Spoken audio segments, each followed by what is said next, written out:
আজ রাজ্য মন্ত্রিসভার বৈঠক রয়েছে, আর সেখানে হতে পারে একাধিক গুরুত্বপূর্ণ সিদ্ধান্ত। মন্ত্রিসভার বৈঠকের পর মুখ্যমন্ত্রীর সঙ্গে আরজিকর ফাইলস নিয়ে আলোচনা করব। অভয়ার বিচারে আমরা অঙ্গীকারবদ্ধ। আইএমএ অনুষ্ঠানে মন্তব্য স্বাস্থ্যমন্ত্রী শরৎচন্দ্র মুখোপাধ্যায়। দিদির জন্য বলি, দিদি অভয়ার ফাইল নতুন করে স্বাস্থ্য ভবন খুলছে, আমরা অঙ্গীকারবদ্ধ অভয়ার বিচারে। আপনি নিশ্চিন্ত থাকুন, সবাই আপনার অনার জানিয়েছে, অভয়ার অনারে দাঁড়িয়েছে।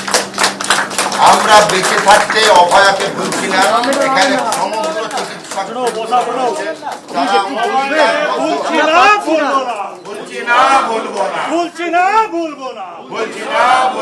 অভয়ের বিচার চাই, বিচার চাই, বিচার চাই, বিচার চাই, বিচার চাই, বিচার চাই, বিচার চাই। তো আমরা নতুন করে অফিসিয়ালি ফাইল খুলেছি। এবারে বসুন। জানেন, তাও আপনাকে আমি মঞ্চ থেকেই বললাম, আগামীকাল ক্যাবিনেট মিটিং আছে। তারপরে আমি আলাদা অ্যাপয়েন্টমেন্ট নিয়েছি মাননীয় মুখ্যমন্ত্রী শুভেন্দু অধিকারী মহাশয়ের সঙ্গে। আমরা ডিসকাস করবো আবারও একই জিনিস, কিছু কিছু প্রফেশনাল সিকিউরিটি থাকতে পারবে, আমরা বাকিটা ডিসকাস করবো না।